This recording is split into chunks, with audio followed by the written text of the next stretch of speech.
ازيكم عاملين ايه؟ يا رب تكونوا بخير. النهارده هنعمل مع بعض وصفه شاورما صحيه وما فيهاش توابل كتير. يلا بينا نشوف الطريقه ازاي، وكمان نزلت لكم مقادير على الشاشه. عندي هنا في طاسه على النار سخنه، هبدا احط شويه من الزيت وهنزل بالفراخ متقطعه شرايح طويله، صدور او وراك اللي انتوا حابينه، بس الافضل يكون صدور. هتقطعها بنفس الشكل اللي انا وريه لكم في الشاشه دوت.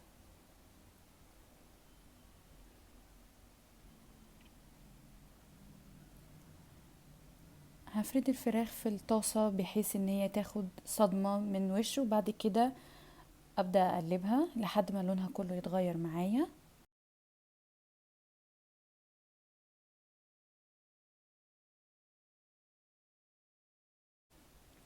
مجرد ما لونها يتغير معايا هنزل ببصلاية متوسطة متقطع مكعبات صغيرة، او لو حابين تقطعوها جوليان شرايح.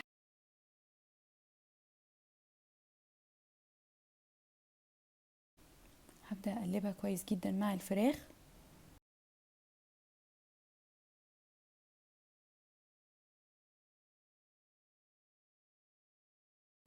هسيبها شوية على النار لحد ما تدبل، وبعد كده هتبلها بملح وفلفل وبهارات فراخ، مش اكتر من كده، ونحاول ما نزودش في البهارات.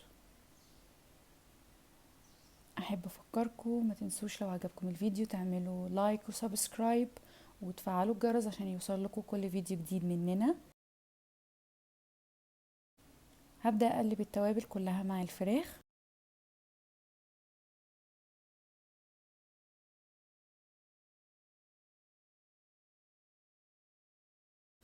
بعد كده هنزل عندي هنا فلفل الوان اصفر واحمر واخضر، فلفل رومي، وطبعا لو حابين تقدروا تضيفوا فلفل حار.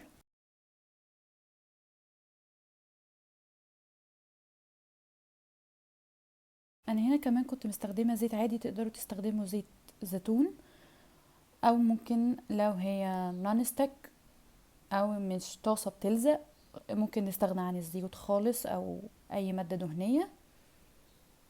بتكون صحيه وطعمها لذيذ، وكمان ما فيهاش توابل كتير.